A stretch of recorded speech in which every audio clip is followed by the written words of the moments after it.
Gabriel, muy bienvenido nuevamente a Historia de Miércoles. Hoy nos vamos a juntar para charlar sobre el periodo o el proceso de la Revolución Mexicana. Un gusto poder saludarte nuevamente.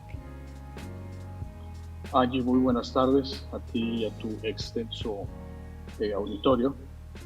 Muchas gracias, muy feliz año y bueno, pues aquí estamos a la orden para otra de nuestras tertulias de cápsulas históricas. Con mucho gusto, déjame comentar que la revolución en México es una etapa posterior a una larga etapa denominada porfiriato, y se denomina así porfiriato por el general Porfirio Díaz, que, bueno, después de un largo periodo de 34 años, que es su mandato, que si bien es cierto, pues es todo un largo proceso represivo, y represivo porque, vamos, el poder estaba concentrado pues, en un solo hombre, en él. Él controlaba las finanzas, el comercio, la producción, absolutamente todo. No se podía hacer nada en el país si no pasaba por su visto bueno. Una de las estrategias de Porfirio Díaz, el principal protagonista, o uno de los principales protagonistas, es que, bueno, pues él controla primero que nada al ejército. Para empezar hay que comentar que él fue un héroe de la guerra de la intervención francesa. Bueno, él corre prácticamente al ejército francés.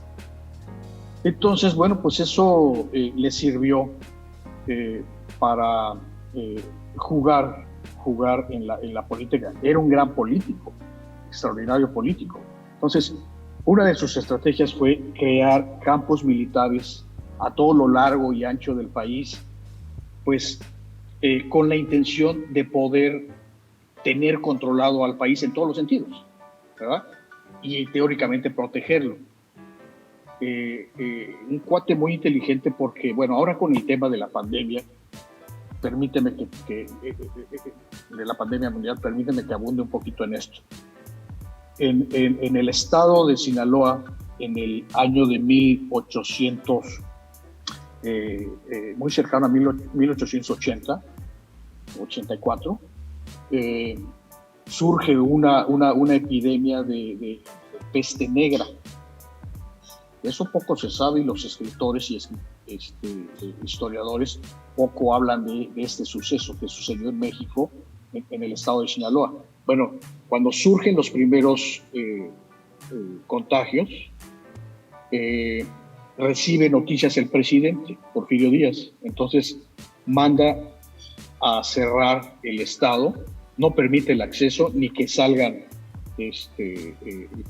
las personas del estado.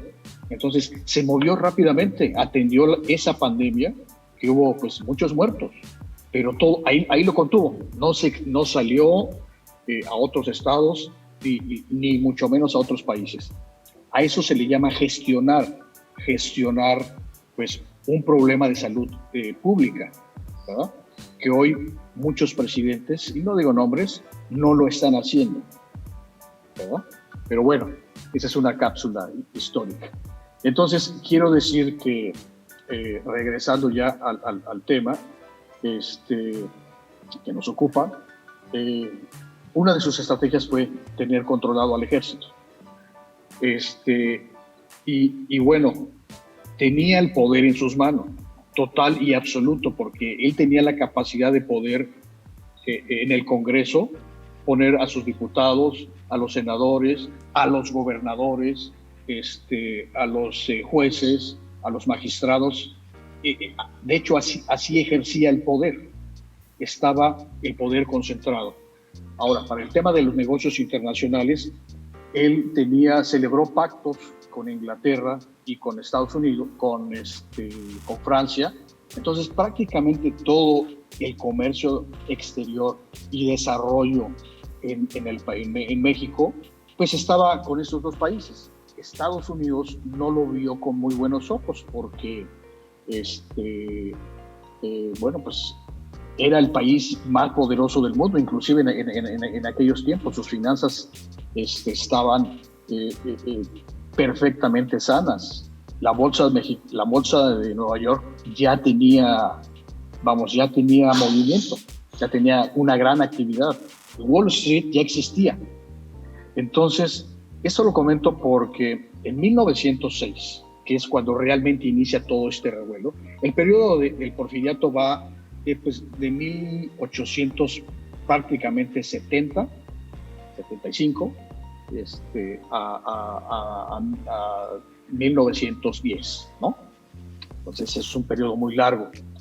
Entonces, el general Francisco, Porfirio Díaz, sí hizo muchas cosas. Pero bueno, malo sería si en 34 años no hubiera hecho tantas cosas, ¿no? O sea, las gestiones de los presidentes hoy día son de 4 años, 6 años. O sea, si no haces algo en 34 años, oye, pues, o sea, te corremos a patadas, no nada más del país, del mundo, ¿no? Entonces, bueno, el tema es que, bueno, sí son muchas cosas pues muy buenas. Creció la economía, había superávit. En 1910, cuando empezó el problema en 1906, yo no recuerdo, Angie, si te mandé por ahí las gráficas de las proyecciones de la economía en México en aquellos tiempos. No recuerdo si te las mandé, pero te las voy a hacer llegar a tu correo. Bueno, tengo y en el libro que voy a hacer referencia, justamente de ahí las copié. Es decir, había una economía sana y cuando comento esto de la economía sana, bueno, pues había una gran actividad en las minas. Las minas prácticamente todas estaban concesionadas a Estados Unidos. Es el negocio que les dejó Porfirio Díaz a Estados Unidos. Bueno, y con ellos negoció el 5% de la utilidad neta de lo que producían las minas, era para el gobierno mexicano.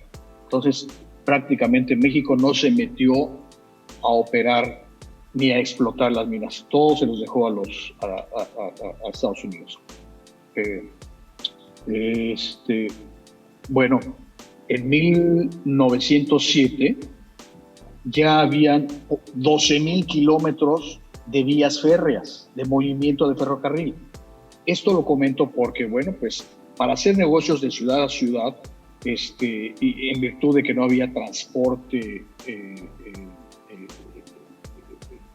quiero decir camiones, bueno, pues lo hacían con el ferrocarril. El ferrocarril impulsó el negocio en nuestro país enormemente en esos 34 años de periodo del general Porfirio Díaz. En nuestro país también toda la vía férrea fue muy importante para el desarrollo de la producción agroganadera, que fue el puntapié del comercio exterior en todo el siglo XIX, parte del XX. No sé cómo se manejó en México. Acá todas las líneas férreas apuntan hacia la capital federal porque está el puerto para poder enviar esta producción al extranjero.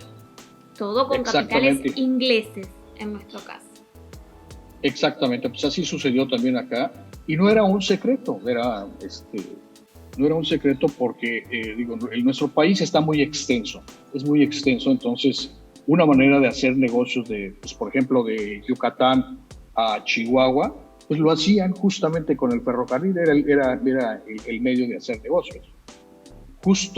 Y gracias al ferrocarril, tuvo una gran actividad en la economía del país. Y bueno, regreso a la fecha de 1906. ¿Por qué empieza todo ahí? Bueno, había dos grandes empresas, una en Cananea, Sonora, y otra en Veracruz, una empresa textilera. Si bien es cierto que empezó con un problema laboral en 1906 y en 1907, ¿por qué menciono estas dos empresas? Porque las dos empresas sumaban del orden de 25,000 empleados, más o menos.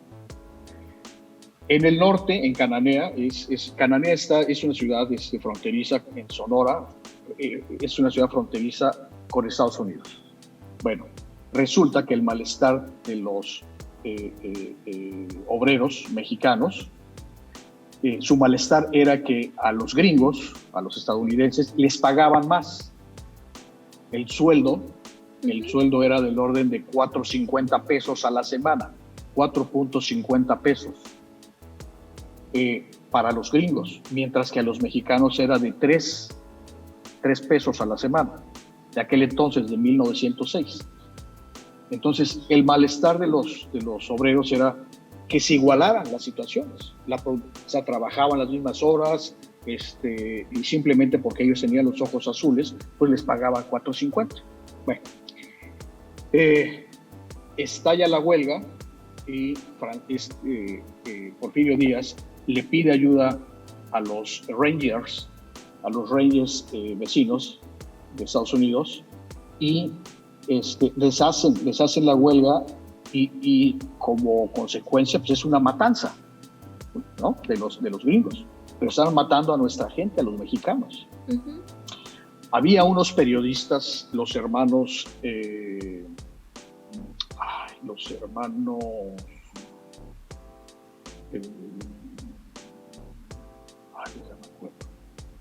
bueno, ahorita me recuerdo, unos periodistas que ellos eran escritores en el periódico El Imparcial. Se cuelgan estos periodistas con tendencia amarillista, se cuelgan de esa huelga, pues para escribir en su periódico, los hermanos Flores Magón. Entonces, bueno, pues bombardeaban en sus notas de todos los días en el periódico al presidente Porfirio Díaz. El presidente, ni tardo ni perezoso, manda que los arresten, y no nada más eso, los matan, ¿no? Y bueno, en 1907 empieza la huelga en Río Blanco, en Veracruz, la empresa textilera. Entonces, bueno, pues ellos lo que querían es la reducción de la jornada. Ellos querían 40 horas de jornada, porque la jornada era casi de 50 horas, ¿no? Uh-huh. Entonces, ese era su malestar. Entonces, bueno, para 1909 se resuelven ambos temas laborales. A los empleados de Cananea les suben a 5 pesos. A todo mundo les suben a 5 pesos la hora, tanto los gringos como los mexicanos ya ganaban lo mismo. Y en Río Blanco se instituye a 40 horas, y no nada más eso, lo suben a la Constitución. Es decir, la semana laboral será de 40 horas. Y hoy día, pues en la Constitución prevalece esa semana laboral estipulada en el artículo 123 de nuestra Constitución. Bueno, pero el país seguía con una economía boyante, tenía superávit, ¿verdad? Entonces, había gran actividad comercial en todo el país, y había desarrollo. O sea, los escritores, muchos escritores e historiadores dicen que bueno, en 1909 surge el personaje de Francisco I. Madero. Según él, en su libro La sucesión presidencial, bueno, pues reconoce que había finanzas sanas, pero que el pueblo ya estaba cansado de un largo periodo de represión. Y bueno, en honor a la verdad, sí lo hubo, sí había una represión social, porque el poder estaba concentrado en un solo hombre. Ese era su malestar de Francisco I. Madero, primer presidente que soñaba con la democracia. Y digo que soñaba porque hoy día todavía no tenemos una democracia consolidada en México, ¿no? Lo tengo que decir así. Bueno, escribe su libro, lo edita en 1909 y se llama La sucesión presidencial. En 1909 también Porfirio Díaz, que ya tenía 84 años, se reúne en una ciudad fronteriza en México que se llama ¿cómo se llama? A Ciudad Juárez. El presidente Taft, presidente de los Estados Unidos, lo convoca a tener una reunión de Estado con la sana intención y clara intención de pedirle la renuncia a Porfirio Díaz. ¿Lo puedes creer? ¿Y por qué se la pide? Porque en primer lugar, pues el argumento fue que ya estaba muy grande, que ya estaba muy viejo y que ya no representaba negocio para Wall Street, ya no generaba negocios para Wall Street, porque toda la riqueza que tenía que ir para Wall Street la canalizaba a Francia y para Inglaterra. Entonces, sí hubo un malestar de los Estados Unidos, es decir, la causa fundamental de que dejara el poder Porfirio Díaz fue a petición de los Estados Unidos, así fue, en esa reunión del presidente Taft, William Taft, en 1909, y bueno, pues llega 1910 y renuncia el presidente, pero no nada más eso, le piden, lo exilian y se va a París, lo reciben con los brazos abiertos allá, y bueno, pues por casualidad gana las elecciones Francisco I. Madero. Pero la realidad es que no fue casualidad, hubo un apoyo de Wall Street. Tengo que comentar que Francisco I. Madero era una de las 4 familias más poderosas de México. El papá tenía negocios en Estados Unidos y tenía una gran actividad en Wall Street, el papá de Francisco I. Madero. Así es que bueno, pues lo que hace el papá es celebrar el convenio de San Luis, Missouri. Francisco I. Madero, hijo, edita el plan de San Luis, que es tomar el poder, ¿no? Tomar el poder que dé motivo a la sucesión presidencial. Pero fíjate la confusión y el juego que tienen aquí. Por un lado, el que quería ser presidente y lo fue, hace su plan de San Luis, y el papá hace el plan de San Luis, Missouri. ¿Qué quiere decir este plan de San Luis, Missouri? Bueno, pues es el compromiso que hace el papá con Wall Street para que el hijo gane las elecciones y sea presidente. ¿Qué compromiso es? Pues darle negocios a Wall Street pues para tener relación y de amistad sana, ¿no? Ese fue el compromiso. Y bueno, por casualidad se vienen las elecciones y gana las elecciones. Ahí empieza el problema, porque una vez que toma el poder en 1911, Francisco I. Madero, bueno, se vienen todas la convocatoria, todo el rollo, el show político pues ahí van los candidatos y los partidos políticos y tal, pero para no hacer ese rollo que ya no lo conocemos, se llega a 1911, toma el poder.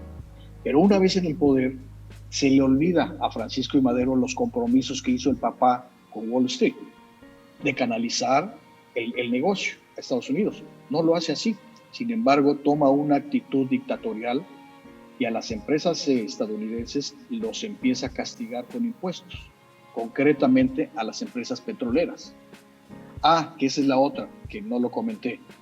El tema petrolero ya era un negocio pujante también, y también Porfirio Díaz les exigió el 5% de las utilidades. Entonces, pues, si bien es cierto que era un porcentaje muy bajo, los gringos lo que querían era absolutamente todo el recurso natural del petróleo, porque ya se venía la Primera Guerra Mundial.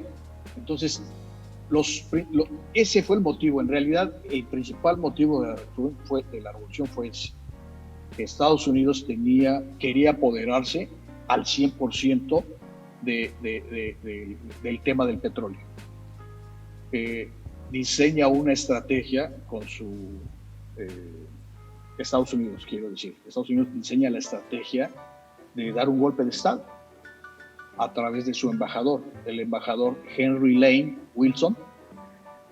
Es el que encabeza este plan malévolo del golpe de Estado, porque fue investido de acuerdo a la Constitución, en fin, ganó legalmente las elecciones, teóricamente, ¿no? Por Francisco I. Madero. Bueno, entonces, urden el plan para dar golpe de Estado. Entonces, Henry Lane compra a los principales generales del ejército, es decir, los corrompe, y luego hay otro actor que se llama Melbourne Hopkins, que le llamaban en el Wall Street el abogado de las guerras en América Latina. Bueno, ¿por qué le decían el abogado de las guerras? Porque era el que vendía el armamento a los países que quería conquistar Estados Unidos. Y prácticamente por esas mismas fechas invadieron Panamá. Entonces, pero no nada más Panamá, también Honduras. Invadieron Honduras. Entonces, este señor Hopkins, Melbourne Hopkins, se mete a negociar, a crear la inestabilidad social. ¿Con quién? Con los insurgentes y pues con la gente en turno del gobierno. Concretamente aquí en México, bueno, pues este señor Hopkins no nada más financia a los golpistas. ¿Quiénes eran los golpistas de Francisco I. Madero? Pues hay un personaje ahí que era su escolta, era el que lo cuidaba, su jefe de seguridad, ¿no? Digamos, que quiere decir la figura del ejército, ¿no? El que anda detrás del presidente es la figura del ejército, o al menos así hasta hace un sexenio, así se manejaba. Ese señor uniformado que acompañaba a todos lados al presidente del ejército, significa que lo respalda el ejército. Y bueno, en aquel entonces, ese señor Victoriano Huerta, pues era el que lo cuidaba, el que respaldaba al presidente. Y es justamente el que conspiró pues, en la traición, en el golpe de Estado. Pero no nada más él. Había dos personajes más ahí, que uno era el sobrino de Porfirio Díaz, del general, de nombre Félix Díaz, que quería ser presidente. O sea, él quería ser presidente nada más por el hecho de que el tío fue presidente. Y era un general del ejército que no sabía nada, ¿no? Era un pobre diablo que bueno, se hizo general pues gracias al tío, ¿no? Y solo por ese hecho quería ser presidente. Entonces conspiró junto con Huerta, Victoriano Huerta, pues para derrocar y dar el golpe de Estado. Y lo hicieron. Pero había otro personaje también, otro general del ejército de nombre Manuel Mondragón, que era un ingeniero mecánico, un diseñador de armamento. Era un genio porque están registrados inventos de armamento de él que se han utilizado en varias guerras. Era un genio. Él fue el que calculó, inclusive por ahí te mandé una foto, calculó en un pizarrón, el que está con él en el pizarrón, calculando la parábola de la fuerza que necesita la granada para destruir la puerta central del Palacio Nacional. Es él, es un señor bigotón. Bueno, está explicando al Félix Díaz qué tipo de cañón, qué diámetro de la bala necesitaban para tirar el cañonazo, y así lo hicieron. Tiraron un cañonazo como a 15 kilómetros del Palacio Nacional, a una sede de los generales, de los conspiradores o de los golpistas, ¿no? Que se llama la Ciudadela. De la Ciudadela a Palacio Nacional son del orden de 12, 15 kilómetros, donde aventaron un cañonazo y destruyeron la puerta del Palacio Nacional. Eso les permitió entrar a Palacio Nacional,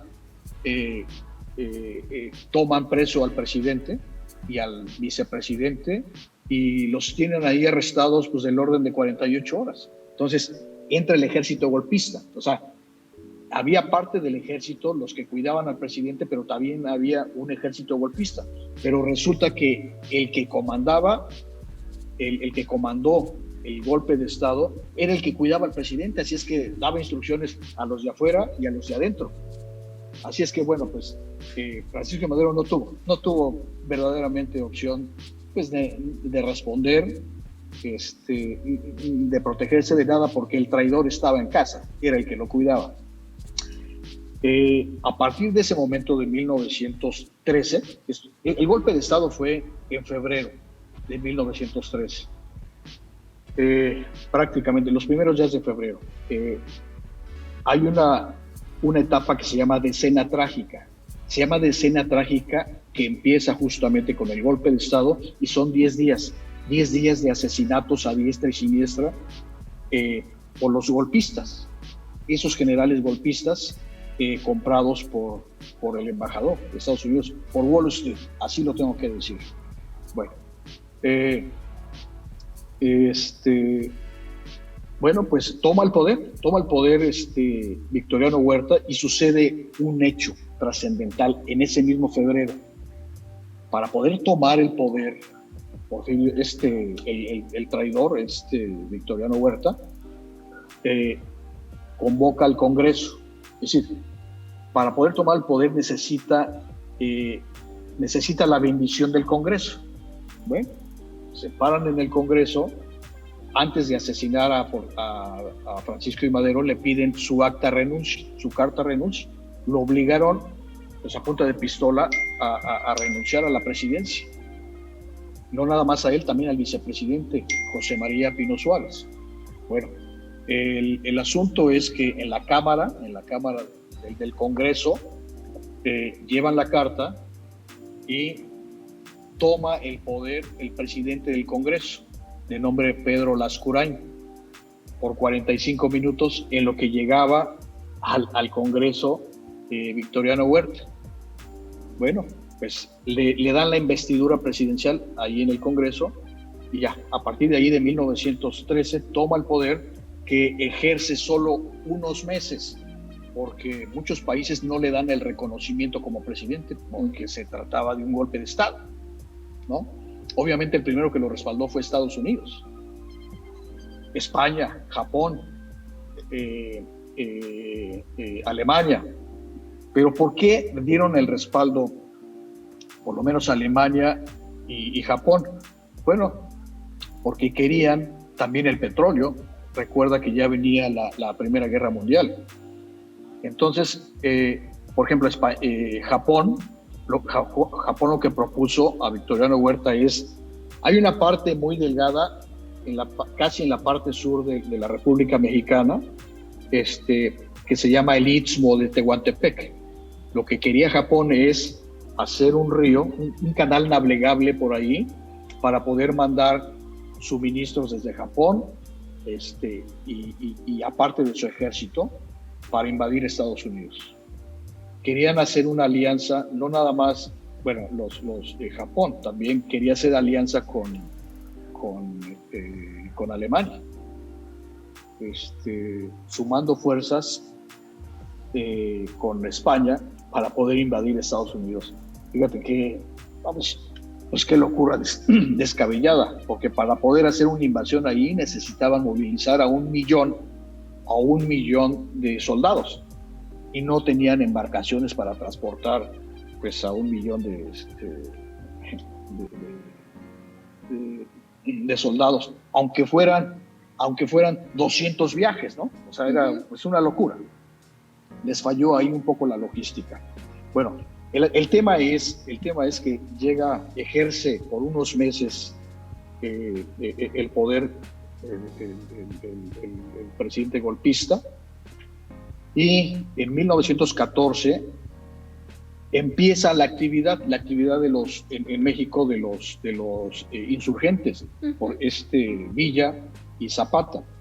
Villa, cuando derrocan en febrero de 1913 y le dan golpe de Estado a Madero, pues obviamente él ya venía con su actividad en el norte. Le decían el robavacas, ¿no? El robavacas porque tenía una gavilla de, pues, de forajidos, y se dedicaban a andar robando vacas, y su familia tenía negocios de carnicerías, por eso le decían el robavacas, ¿no? Y bueno, hurtaba y saqueaba haciendas, y teóricamente le regalaba cosas, pues, al pueblo, ¿no? A la gente pobre. le decían el Robin Hood del norte. Hizo contacto con Francisco I. Madero cuando le dieron la investidura presidencial, pues para mejorar, pues no nada más el tema laboral en su estado, en Chihuahua, pues quería pues un desarrollo, sobre todo escuelas, preparación militar, en fin, caminos. Estaba peleando Villa por causas justas, por esa razón por la cual saqueaba, ¿no? Se dedicaba a saquear. Pero bueno, cuando se entera del golpe de Estado, va a la Ciudad de México, está en el funeral y bueno, pues incrementa, esto detona su actividad en contra del gobierno golpista, pero no nada más él. Emiliano Zapata, si bien es cierto que no eran pobres, ni Zapata ni Villa. Zapata representaba a gente humilde y su único problema era el tema de la tierra. Es decir, por lo que peleaba Zapata y sus allegados era que había muchas haciendas. El latifundio estaba exageradamente desarrollado, pues gracias al compadrazgo que tenía Porfirio Díaz, pues con sus primos, amigos, cuñados, en fin, toda su familia. Por eso tenían grandes haciendas y grandes extensiones territoriales. Zapata decía, bueno, la tierra en México es para el que trabaja. Entonces yo creo que tenía una razón justa para pelear, porque ellos lo que querían era comer para producir, trabajar y ser autosuficientes en su estado, ¿no? Y en general en los estados del sur. Esa era su inquietud y su malestar de Zapata, que cuando tuvo el poder Francisco I. Madero no los peló, hizo caso omiso a su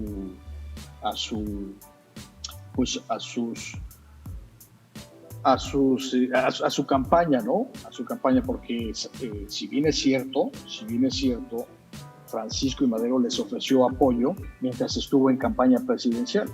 Entonces el malestar de los dos principales insurgentes es que les falló, no les cumplió tampoco. Entonces ambos ejércitos, tanto el norte con Pancho Villa y sus centauros del norte y Emiliano Zapata, pues se dedicaron también a hurtar haciendas y a tomar posesión de las tierras que ellos consideraban les tocaba pues a su gente, ¿no? Y se pusieron a repartir tierras y a trabajarlas. Obviamente los golpistas, el ejército golpista no estaba de acuerdo como estaban actuando tanto Zapata como Villa. Entonces mandó a su ejército a combatirlos, teóricamente a combatirlos, pero pues, por ejemplo, con Zapata no tuvo éxito. Y bueno, algo más que hizo Pancho Villa fue que de ese personaje Hopkins que les financió armamento y parque al ejército golpista, también se lo ofrece a Zapata y a Villa. Entonces, concretamente a Villa le ofrece armamento y parque, pero cebado. Cuando acude el ejército de Venustiano Carranza, bueno, una vez que le dan, lo corren cayó de la gracia ya del mundo y de los revolucionarios, porque se crea una actividad revolucionaria en todo México. Pancho Villa atacando todo el norte, del norte hacia la Ciudad de México, de norte a sur, y Emiliano Zapata de sur a norte. Uh-huh. Es decir, había un gran revuelo social, pero nada más entre esos ejércitos. O sea, el resto de la población en las ciudades, ellos seguían trabajando, produciendo, es decir, nomás estaban los revoltosos entre el ejército y los revolucionarios. Es decir, hay que acotar esto, porque México seguía trabajando. La industria del ferrocarril, si bien es cierto que se paró, porque gracias al ferrocarril era como se desplazaban pues, los ejércitos en todo lo largo y ancho del país. Pero la producción siguió, la producción agrícola en fábricas, es decir, no había un tema laboral, el tema era político-social. Entonces, bueno, no le tomó mayor problema a a Victoriano Huerta. Lo corrieron del país y se va junto con los generales golpistas a España. Entonces allá salen exiliados. ¿Qué sucede en México? Bueno, pues eso sucede en 1914. Entonces es cuando empieza todo el revuelo de los insurgentes. Hay un general de nombre Venustiano Carranza que se autonombra el jefe para poner orden, el jefe del ejército para poner orden en México. Y si bien es cierto que él lo que quería es que los insurgentes pues ya se calmaran y él poder llegar a la silla presidencial. Ese era su objetivo. Y lo hizo. En 1914, bueno, casi era 1915 porque fue noviembre de 1914, Villa dice, bueno, vamos a poner orden en México. Yo me comprometo a ya no a seguir con mi actividad, a deponer las armas. Y Zapata también lo hace. Convocan una reunión en el estado de Aguascalientes que se denomina la Convención de Aguascalientes, que en teoría esa convención era para ponerse de acuerdo, nombrar a un presidente provisional y que se hicieran elecciones, ¿no? Uh-huh. Pero bueno, detrás de eso también estaba Wall Street, porque Wall Street, si bien es cierto, también le dio apoyo a Pancho Villa con el tema del armamento y a Zapata también. Bueno, pero Villa estaba bien intencionado porque él quería celebrar este convenio en la Convención de Aguascalientes, lo hizo, inclusive firmó en la bandera, y el general Carranza, Venustiano Carranza, no asistió a la reunión. Él ya sabía que iba a ser presidente porque así lo había convenido con el Wall Street. Es decir, Wall Street estaba jugando con los dos bandos, el bando de los rebeldes y el bando del ejército, pues, que iba a llevar a la presidencia a Carranza. Pero fíjate, en mi narrativa, en toda la bola de traiciones que se han venido dando, ¿no? Bueno, llevan a Carranza con el compromiso de que el artículo 27 de la Constitución lo modificaba para favorecer a Estados Unidos con el tema de los recursos naturales, el petróleo, ¿verdad? Entonces, no lo movió. El artículo 27 de la Constitución mexicana dice que todos los recursos naturales que estén en territorio nacional pertenecen a los mexicanos, pertenecen a México. Entonces, no lo movió Carranza, y sin embargo crea una constitución. En 1917 Carranza crea la Constitución, que es el nombre de la Constitución de 1917, la que nos rige hoy día, ¿no? Entonces, en el ejército había un general que vino acompañando todo el tiempo desde que tomó del ejército rebelde, o el que quería poner orden, este ejército de Carranza, que después se denominó el ejército constitucionalista. Bueno, venía con un general de nombre Álvaro Obregón, al que le dio toda la protección, el cuidado. Álvaro Obregón era el que iba a la batalla y Carranza era el que hacía el trabajo de planeación, de estrategia, el que estaba en el escritorio.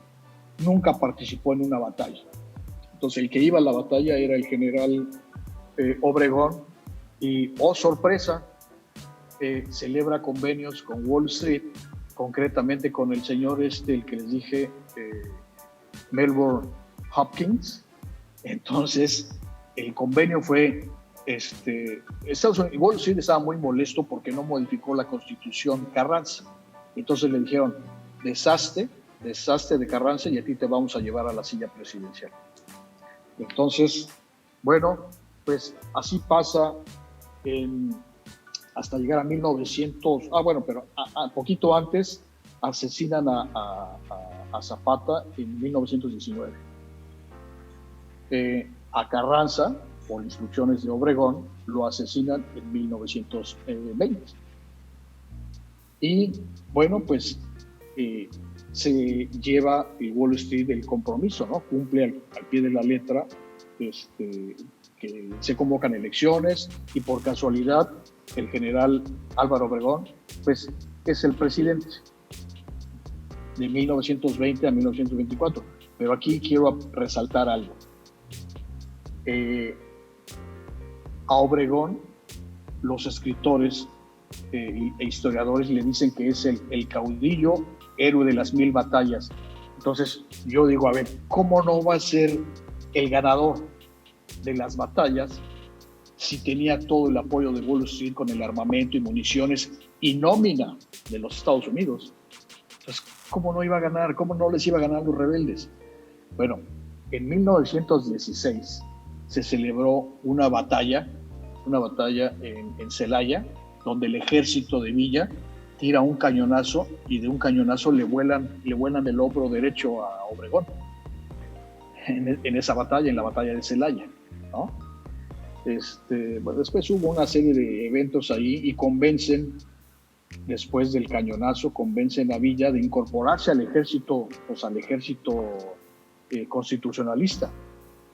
Y accede, Pancho Villa accede, estuvo por unos meses. Y se dejó de hablar con Zapata, porque Zapata le dijo, oye, pues estás traicionando a la revolución, eso no se vale. Pero al fin de cuentas, él decía que era una decisión política.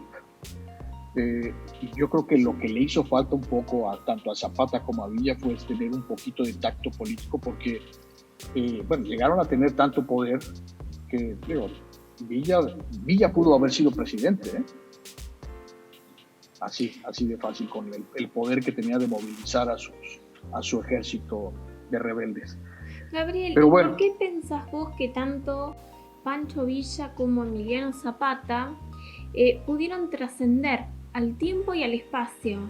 Porque estamos en el siglo XXI y seguimos hablando de los dos como dos grandes revolucionarios, y son estudiados no solamente en México, sino en un montón de países. Sí. Bueno, vamos, tienen una gran trascendencia por las historias que hay en el camino. Y, por ejemplo, te voy a contar rápidamente una de cada uno de ellos.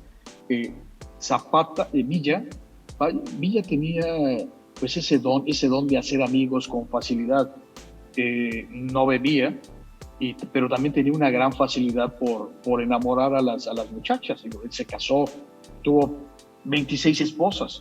Entonces, fíjate la creencia. Él decía, me tengo que casar con cada una de ellas porque es pecado estar con ellas si no estoy casado, ¿no?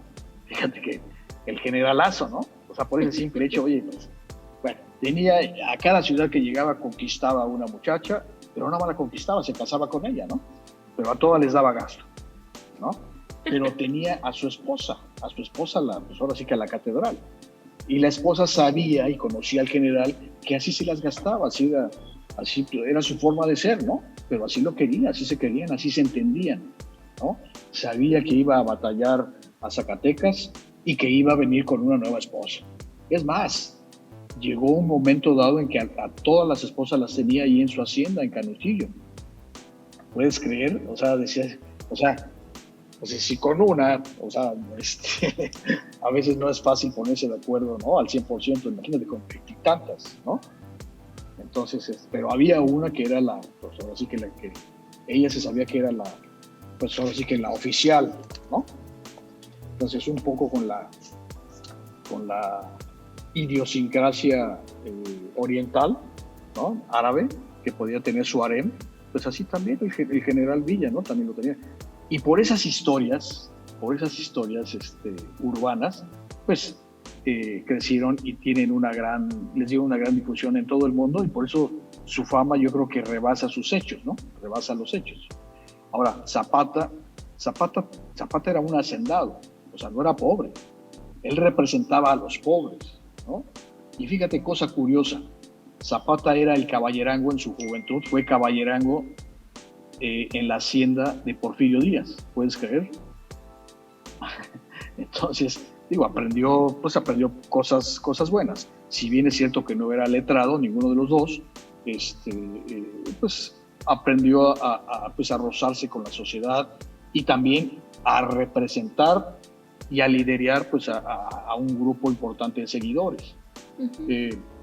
Llegó un momento en que los dos insurgentes coinciden en la toma de la Ciudad de México. Llegaron con sus ejércitos cada quien, tomaron la Ciudad de México. Pero no nada más eso. Villa se sienta en la silla presidencial, ¿no? Diciendo, pues, algún día yo voy a estar acá sentado. Se lo dice a manera de chusca, ¿no? A Zapata, ¿no? Entonces, por eso digo yo, si hubiese sido si hubiera tenido un poquito de sensibilidad política a Villa, seguramente hubiera sido presidente. Era un hombre bueno y tenía buenos pensamientos, porque él lo que quería era tener escuelas y enseñarles a los niños, ¿no? Porque él no tuvo esa facilidad. Uh-huh. A nadie le preocupó el tema de las escuelas durante el Porfiriato. Comentaba en el inicio de la plática que Porfirio Díaz tuvo en sus manos el poder para poder cambiar la historia de este país por los siglos de los siglos. ¿Cómo? Con la escuela. ¿Cómo quieres tener poder en un país si no empiezas por la cultura? Entonces, pues a muchos presidentes no les interesó, no les ha interesado. Y el que tenemos ahorita no se diga. O sea,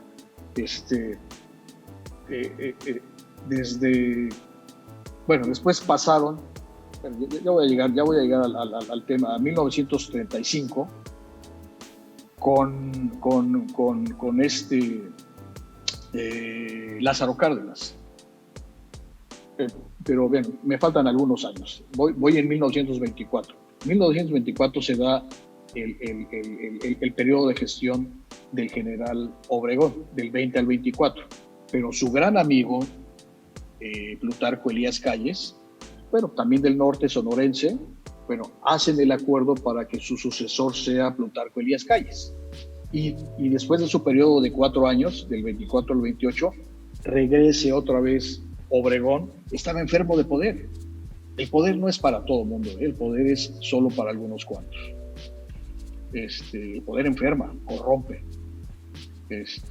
Entonces, en 1923 firma Obregón con los Estados Unidos el Tratado de Bucareli. ¿Qué quiere decir? Fíjate nada más. Quiere decir que México se obligaba a pagar una retribución a Estados Unidos por cada muerto que hubo en la Revolución Mexicana y en la Independencia. Fíjate qué tontería. Uh-huh. Pero no nada más eso. En esos tratados de Bucareli se comprometía México a entregar todos los recursos naturales, el petróleo, a los Estados Unidos, y los Estados Unidos regresarlo procesado al precio que ellos acordaran. De por vida. ¿Cuál era la contraprestación? De mantenerlo en el poder por tiempo indefinido. Fíjate qué locura. Googleen por favor en internet Tratados de Bucareli entre Wall Street y Álvaro Obregón. Y bueno, pues aquí viene toda la explicación a detalle de lo que les estoy comentando. Entonces, bueno, llega el compadre Plutarco Elías Calles de 1924 a 1928. Pero ¿qué pasó con esos tratados de Bucareli? No se aprobaron en el Congreso. No se aprobaron, por eso es que no entraron en vigor. Uh-huh. En el Congreso de Estados Unidos. Y después, por muchos años, ese tratado, aunque no fue aprobado, tenía vigencia, porque después en 1994 Carlos Salinas de Gortari refrendó esos tratados con un tratado de libre comercio. Le cambiaron el nombre. Uh-huh. Entonces, con el sexenio de nuestro presidente, el anterior, Peña Nieto, se volvió a refrendar esos tratados. El referendo básicamente es lo mismo, el tema del petróleo. El petróleo, ese producto natural, pues es de los gringos. Pero bueno, en el 1929, regresándome al tema de la línea del tiempo, gana las elecciones por casualidad Obregón. Pero en realidad no fue casualidad. Ya había celebrado su convenio con Wall Street y pues resulta que ya fue presidente, era el virtual presidente para que regresara otra vez a ejercer el poder. Pues tuvo aquí ya intervino pues ahora sí que la iglesia, el Vaticano, y en coordinación con Plutarco Elías Calles, pues lo asesinan a Obregón para que ya no regresara a gobernar México. Entonces, con ese evento se da el inicio de una nueva etapa en México que se llama Maximato. Maximato, que es la intervención que tuvo Plutarco Elías Calles sobre los próximos presidentes, ¿no? Hasta 1940. Y quiero decir con ello,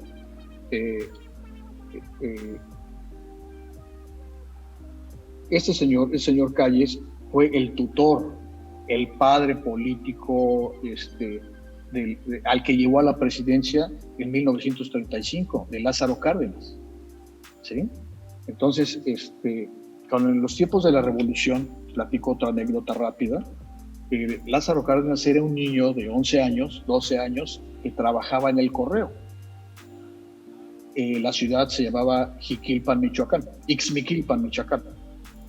Bueno, llegan los revolucionarios, toman el telégrafo y ven la escritura del niño, ¿no? Que escribía perfectamente bien. El general revolucionario que llegó a tomar el pueblo no sabía leer ni escribir. Entonces, cuando ve la escritura del niño Lázaro Cárdenas, dice: ¿quién escribió esto? Pues bonito de tal Lázaro Cárdenas. Vámonos, nos lo llevamos. Va a ser mi secretario particular, ¿no? Entonces se lo llevan a la revolución. Así empieza el general Lázaro Cárdenas a inmiscuirse con el tema de la revolución, ¿no? Se lo llevan y ahí andaban en la bola, ¿no? En la bola, cuando digo la bola, así se le llamaba la bola, el tema político social de la revolución, ¿no? Para no hacer el rollo largo, en 1935 es presidente, el presidente Lázaro Cárdenas. Entonces, para esto ya pasaron 25 años. Yo digo 25 años perdidos. No hubo desarrollo. No hubo desarrollo del país. Fue un retroceso. Se quedó estancado.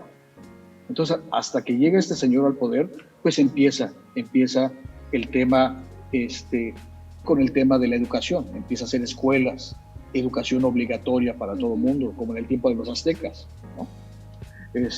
Crea las instituciones, crea pues, los sindicatos, ¿no? Para dar contrapeso teóricamente al poder, ¿no? Se puso a repartir tierras a diestra y siniestra, pero yo creo que no tenía un grupo bueno de asesores, porque se puso a repartir tierras a los campesinos que no tenían preparación, campesinos que trabajaban en haciendas, ¿no? Y cuando estaban en las haciendas eran tierras productivas. Entonces, fíjate la contrariedad aquí. A los campesinos que no tenían nada, les regala tierras, pero pues ahí les tenían abandonadas porque no tenían los recursos, ni la preparación, ni la inteligencia para poder hacer empresarios. Es decir, antes de darles tierras, yo creo que debió haber un programa de preparación, de educación, de capacitación, pues, para producir, ¿no? Para producir las tierras.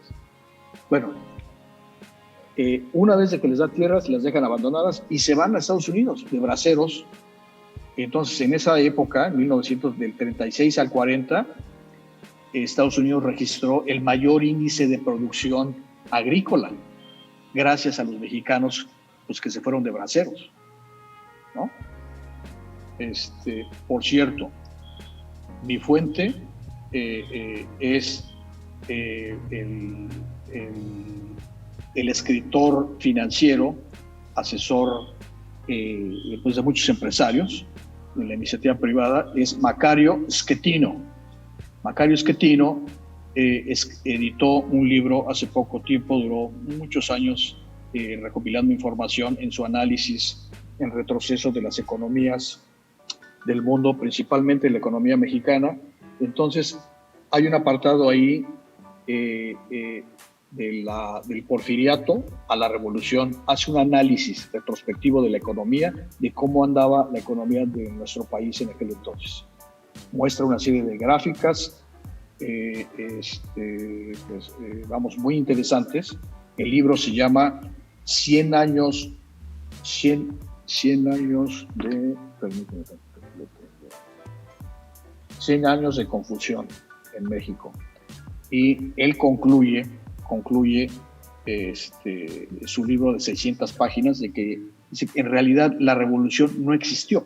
Y yo comulgo con ese criterio porque en realidad hubo solo dos ganadores, el Wall Street y el ejército mexicano. ¿Por qué hago este comentario? Bueno, porque Wall Street quería y logró su objetivo de vender armas y de apropiarse del petróleo, por un lado. ¿Y por qué el ejército mexicano? Bueno, pues porque los compró Wall Street y por el simple hecho de que los generales del ejército, por el simple hecho, ellos decían que por el simple hecho de haber participado en la revolución, ya tenían derecho a hacer, pues a apropiarse de las cosas, a saquear cosas, a cometer abusos. Bueno, lo cierto es que hubo gobiernos militares hasta 1900, prácticamente 35, porque Lázaro Cárdenas venía, pues era un general del ejército. Y el que le sucedió, Manuel Ávila Camacho, también era un general del ejército, ¿no? Entonces, vivimos desde el porfiriato hasta 1945, pues con gobiernos militares, ¿no? Uh-huh. Entonces, el malestar ahora en mis comentarios en Twitter con los jóvenes y con familias, que yo les digo, los mexicanos no despiertan todavía. Y cuando digo no despiertan, no es que abran los ojos, no han abierto la mente y no tienen conciencia de que ya tuvimos un gobierno represivo que duró 34 años. Ya tuvimos una revolución que fue un remedo de revolución, que se beneficiaron algunos cuantos y no hubo retroceso. Es decir, lo que le pasa a este país es educación. México solo tiene un problema, uno solo, es educación, es cultura. Y yo creo que con esto puedo resumir este tema de la revolución, Angie. Me apena mucho no poder entrar a detalles, que ya lo vamos a hacer en mis cápsulas. Y de hecho yo lo hago en mis cápsulas de Gabriel San Historia, de manera de rutina. Quiero comentar de que yo soy un difusor de cultura. Yo soy un ingeniero civil que, bueno, pues en mis ratos libres hago investigación de historia universal, pero me concentro en la historia de México, a lo que ha venido pasando aquí en nuestro país, desde la época precortesiana, ¿no? Uh-huh. Nosotros, como siempre, en la descripción dejamos los datos de tanto la página de Facebook de Gabriel como de su blog, para que todas las personas que estén interesadas puedan ir, mirar, darle me gusta a su página, que sube contenido muy, muy seguido y es contenido muy interesante. Gabriel, por el momento te damos las gracias, nos despedimos, ha sido muy clara tu exposición de un tema que es muy complejo y que lleva muchísimos años en el proceso, así que muchísimas gracias. Allí les mando un abrazo y bueno, pues seguimos